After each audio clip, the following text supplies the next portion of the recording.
ça, c'est l'unique faute de Macron. S'il nous avait pas mis dans ce pétrin... Ah, c'est la faute à Macron? Ah bah oui. Pourquoi est-ce que ça t'intéresse autant les insectes? C'est un peu dégoûtant, non? Non. Mais ils sont trop mignons. C'est surcoté la pop. C'est surcoté. T'aimes pas, ça met de bonne humeur. Mais Rammstein aussi, ça met de bonne humeur. Dans ce monde merveilleux qu'est la physique quantique, une particule est une particule, mais aussi une onde. Déjà, je suis intéressée de base, mais l'autisme, ça dope. T'as déjà fait un test de QI? Oui. Et t'étais à combien? Aujourd'hui, je reçois une sacrée française. Elle a 11 ans, elle mesure 1m22, et pourtant, elle a déjà 1m23, et elle a déjà toute une grande. Émérée Garcia, c'est une petite fille qui porte dans son prénom quelque chose de lumineux. Émérée, ça vient du grec, et ça signifie le jour. Et franchement, il n'y a pas meilleur résumé, parce que dès qu'elle parle, Émérée éclaire tout. Émérée est atteinte de la maladie des os de verre, un corps plus fragile que la moyenne, oui, mais une force intérieure qui dépasse largement celle de beaucoup d'adultes. T'es d'accord?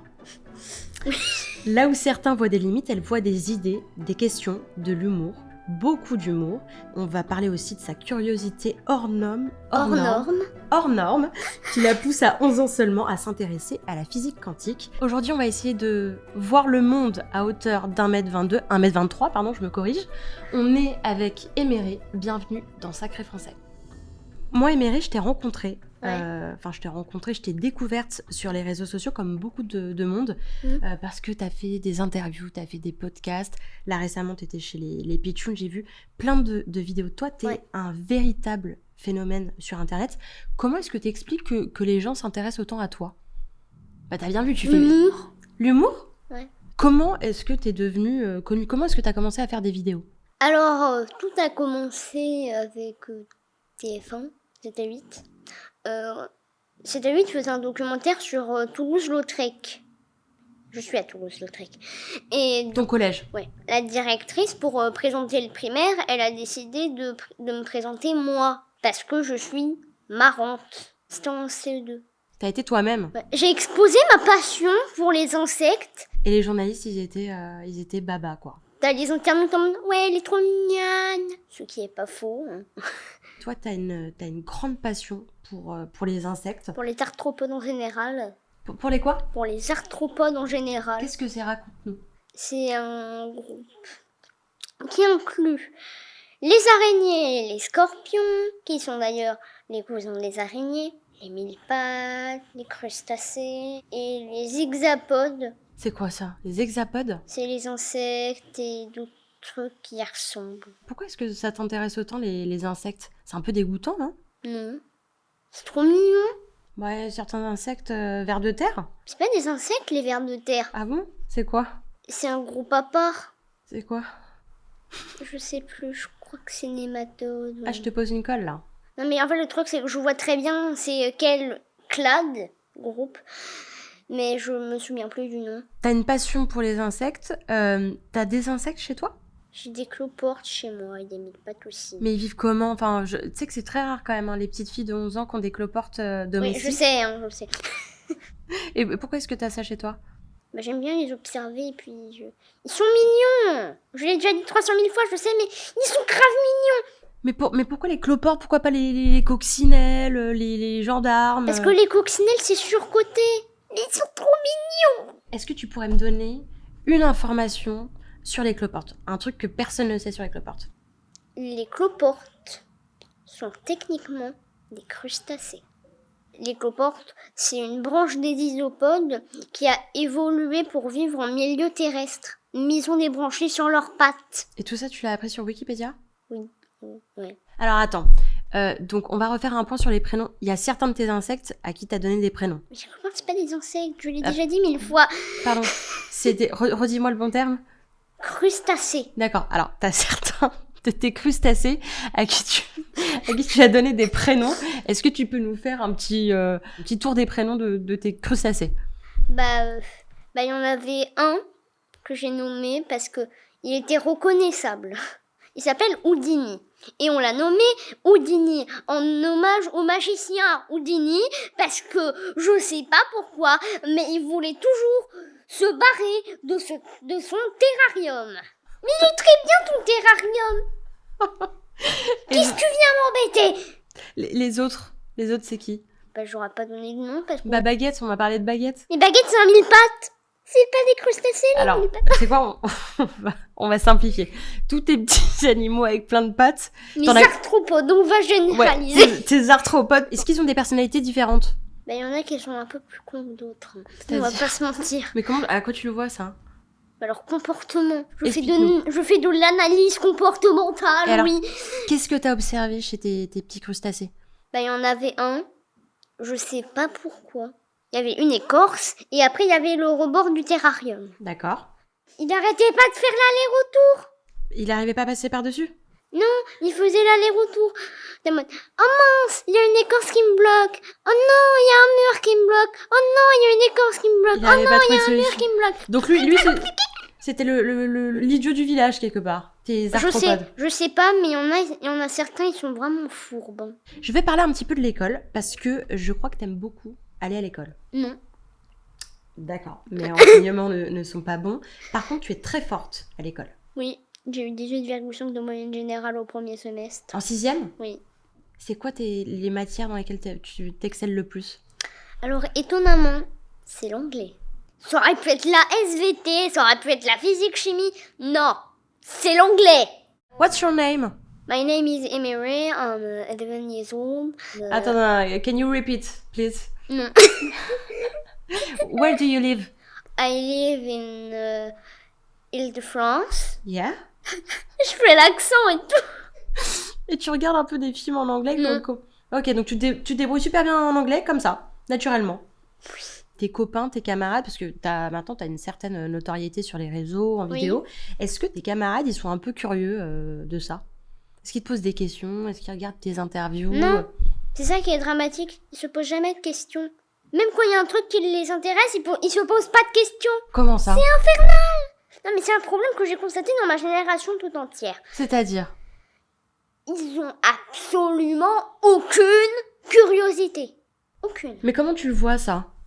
Ils ont forcément un petit peu d'intérêt pour des choses. Non, justement, j'en discutais avec ma prof de français une fois. Elle vous disiez quoi?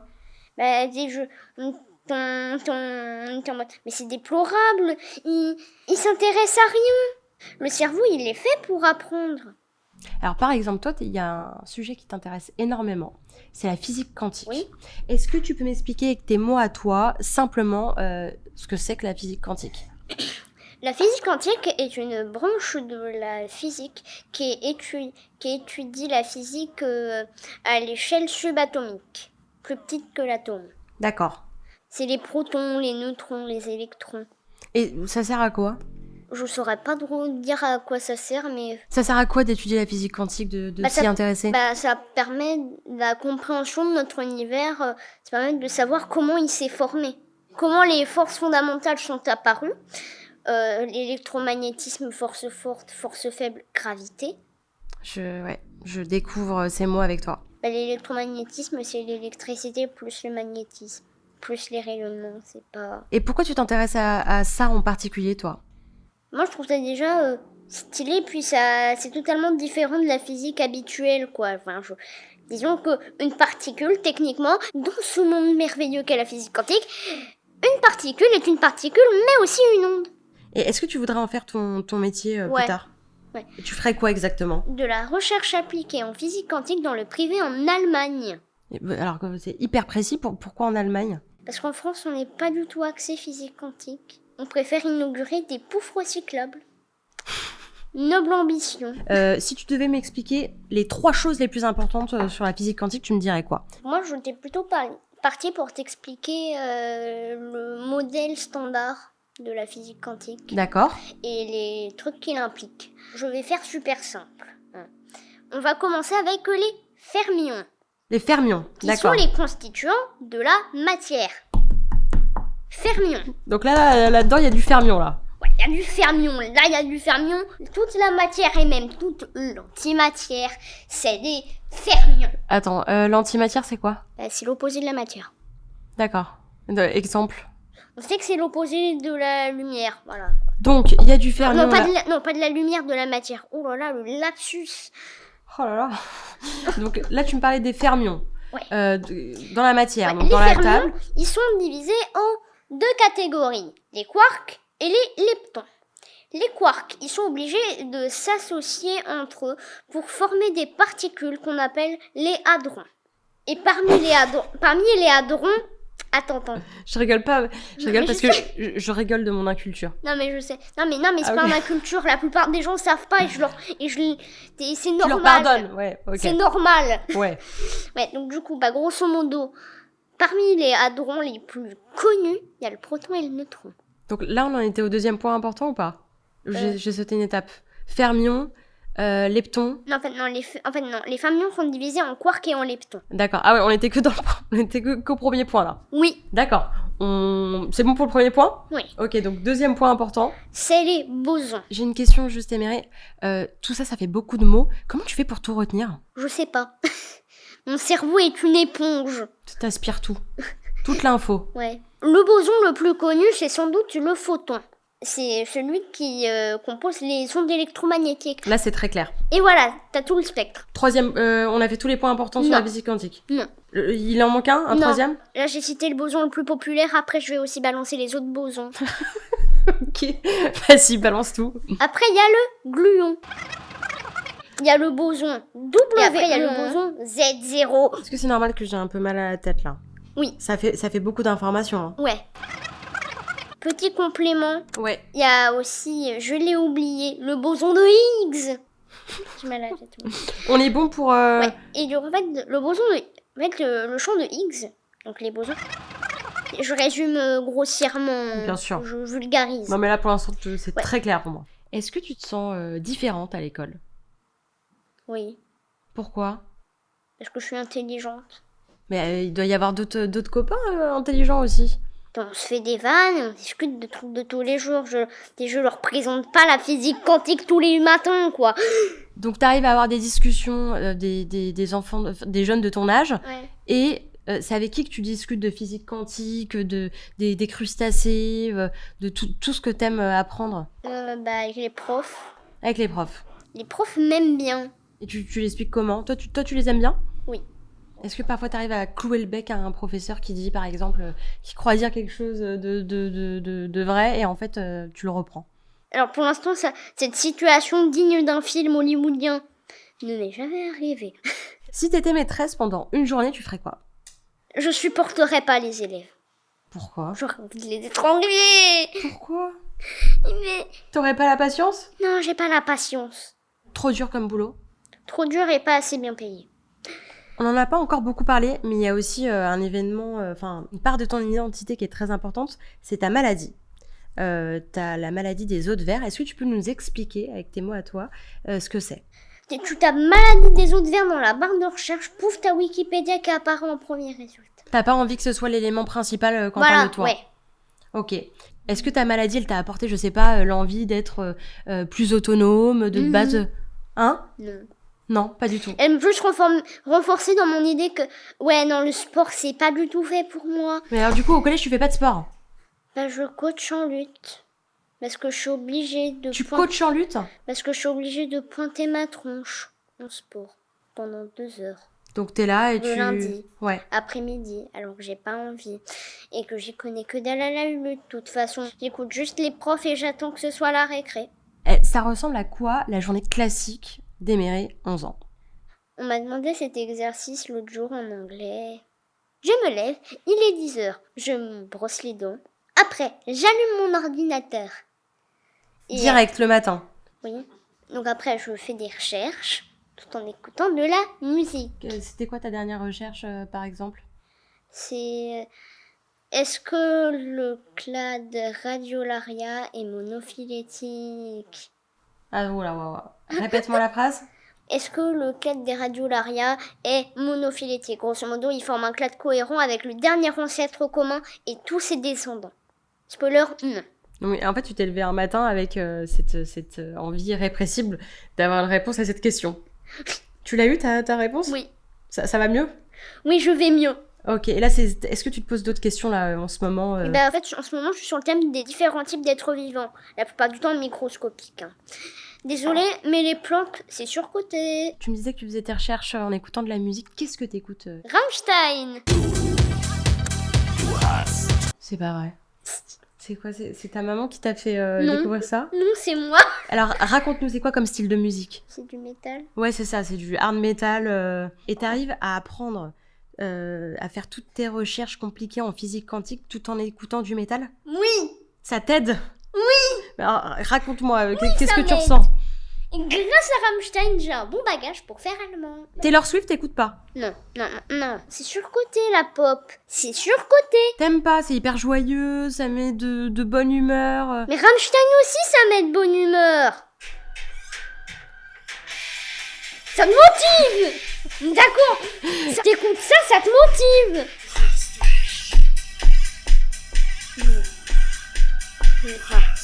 Cette chanson, c'est un jeu de mots entre deux homophones.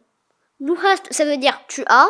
Ouais. Du hast, avec deux S, ça veut dire tu es. Non mais genre, le sens, tu détestes. En fait, toute la chanson, elle repose sur cet homophone-là.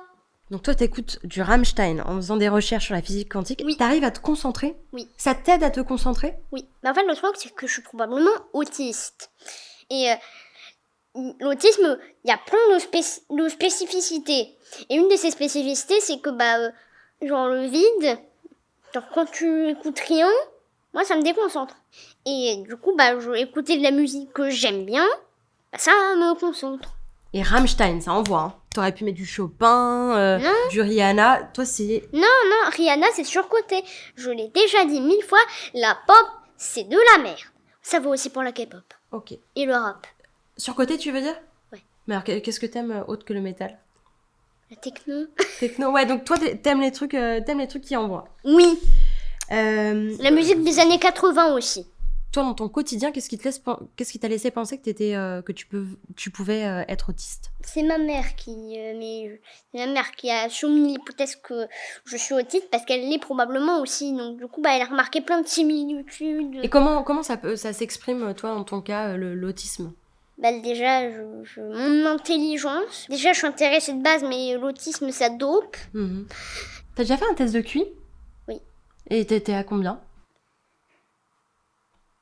124, si on compte les problèmes d'attention. Et sans les problèmes d'attention, ça monte au niveau de 130 ou 140. Est-ce que c'est énorme? C'est quoi la moyenne? 100. Ah ouais, donc toi, t'es... J'expose les records, ouais. Donc, l'autisme, l'intelligence, le fait que tu t'intéresses à plein de choses. Ouais. Est-ce qu'il y a d'autres choses aussi sur le quotidien qui sont peut-être un peu plus contraignantes, un peu plus compliquées à vivre? Oui. Quoi? J'ai besoin de stimulation permanente. Ouais. Donc ça peut être épuisant un petit peu parfois pour toi et pour les gens peut-être dans ton entourage? Non, en fait, non, c'est surtout que bon, le problème c'est à l'école. Dans certains cours, je peux pas. Quoi? Ils veulent pas. Par exemple? Ouais, quand j'écoute un cours qui me fait chier, je fais des recherches pour rester concentrée. Oui, je sais, ça peut paraître paradoxal, mais ça marche. Et dans un certain cours, je n'ai pas le droit. Donc tu subis quelque part pendant une heure. Donc du coup, oui, pendant une heure, je me fais chier à écouter un cours sur les gens à Mumbai, ils sont dans des bidonvilles. Mais non, on savait pas. Et toi, tu le savais déjà. En fait, la plupart des choses mais non, on savait pas que l'Inde souffrait d'énormes problèmes de pauvreté. Tu t'intéresses beaucoup à l'actualité, Émilie, j'ai remarqué. Qu'est-ce qui t'intéresse là en ce moment, par exemple?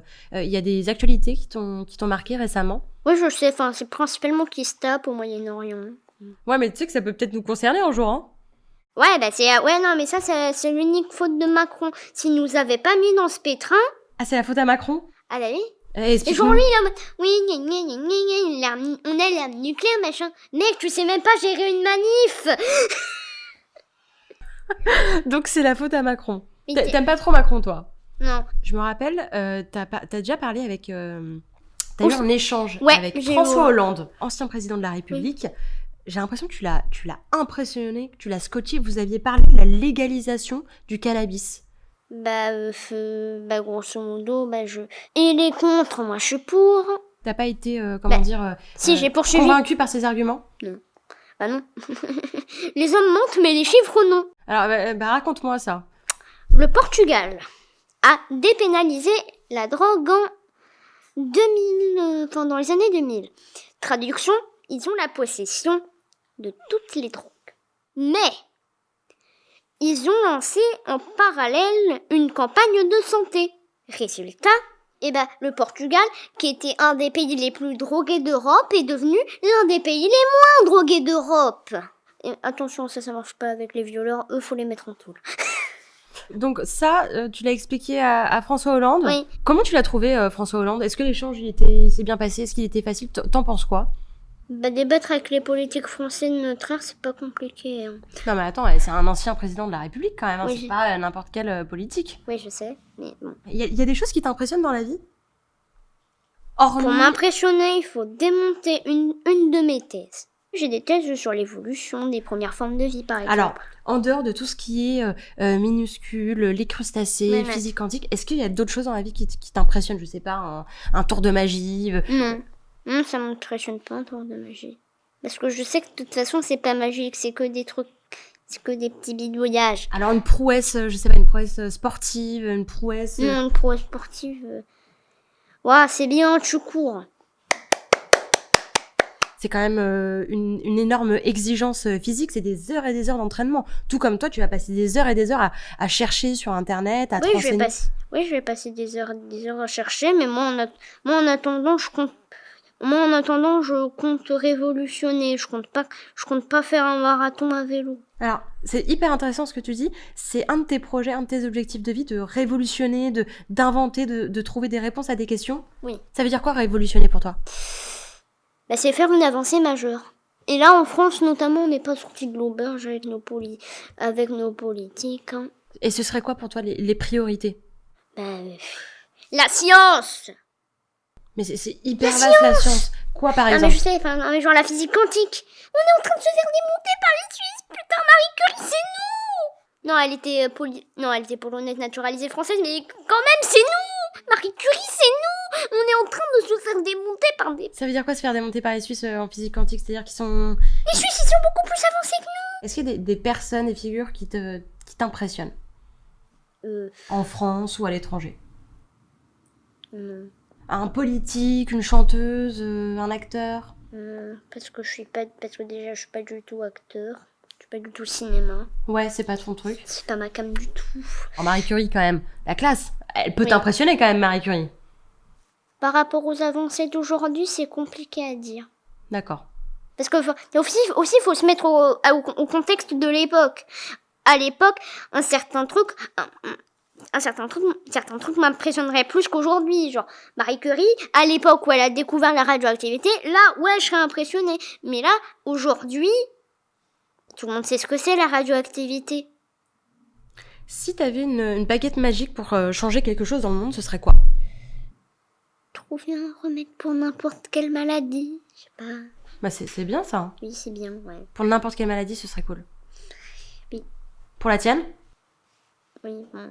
Ouais. En soi, la mienne, elle m'handicape pas tellement que ça. Hein. Ouais, t'as l'air de plutôt bien la vivre.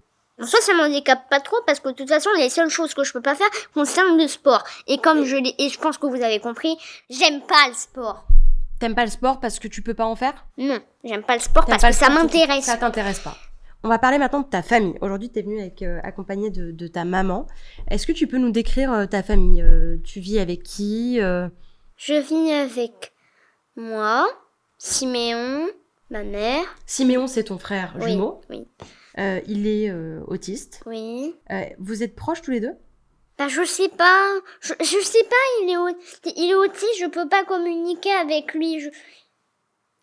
Au niveau relations biologiques, on est frères et sœurs, ça c'est sûr, ça c'est indéniable. Et vous êtes frères et sœurs jumeaux. Est-ce qu'il y a un lien particulier? On dit souvent que les jumeaux, les jumelles, il y a une connexion particulière. Toi, tu le ressens avec Siméon? Au-delà d'un potentiel effet placebo, je vois pas.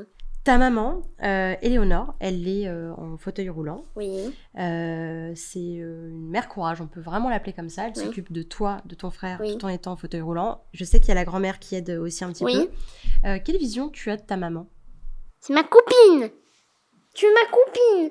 Tu es ma meilleure copine. C'est une maman copine? Oui. C'est quoi une maman copine?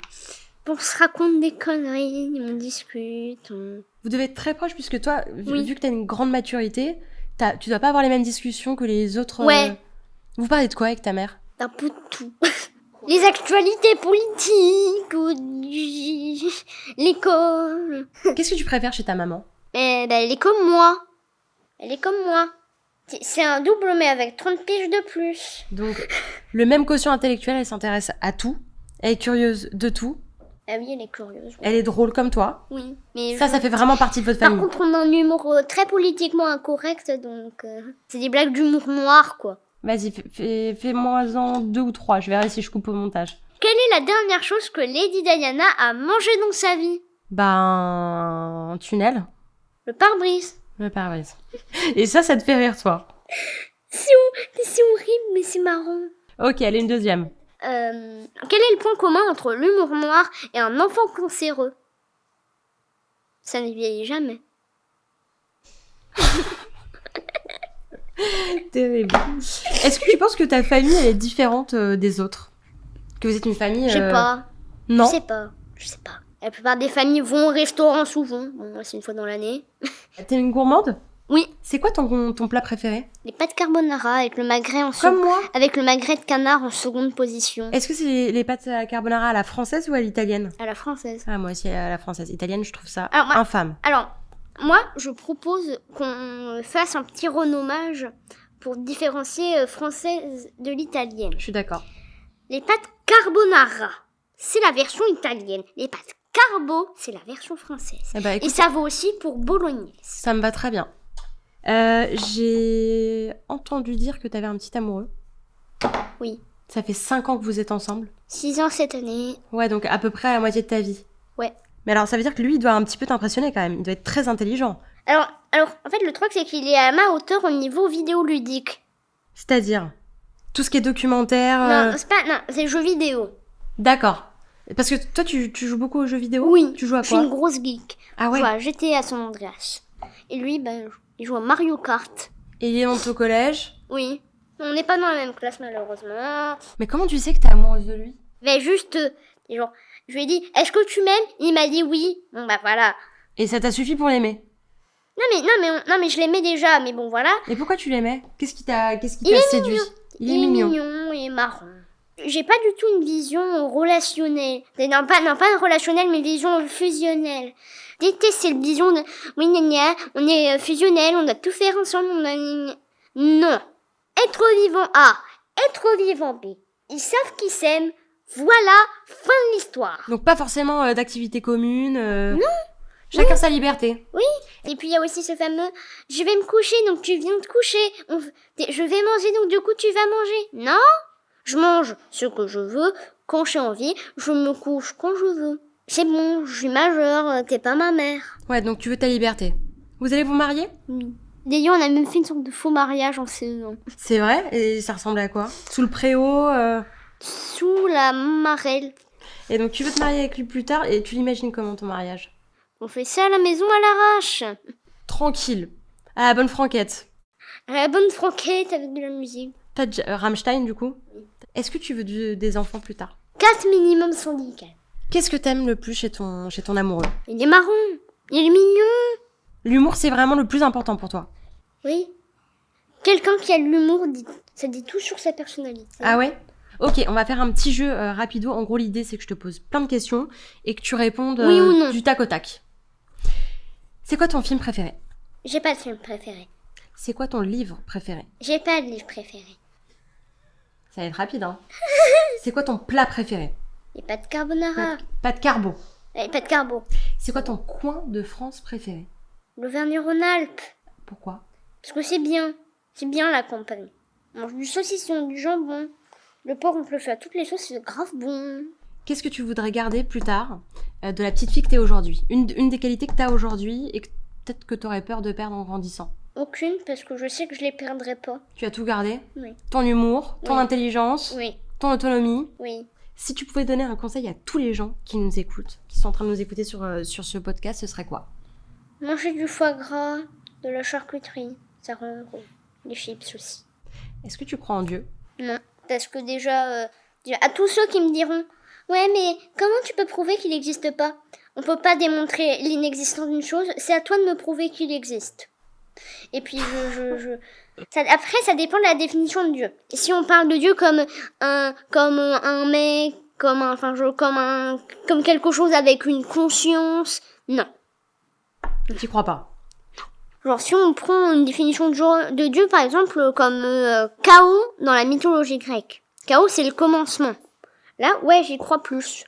Qu'est-ce qui te persuade? Qu'est-ce qui te fait y croire plus? Et en fait, moi, je vois Dieu, comme une sorte de commencement. Genre, c'est le truc qui va lancer le Big Bang et tous les événements qui découlent après. Pour moi, c'est ça. Selon toi, on va où après la mort? Nulle part.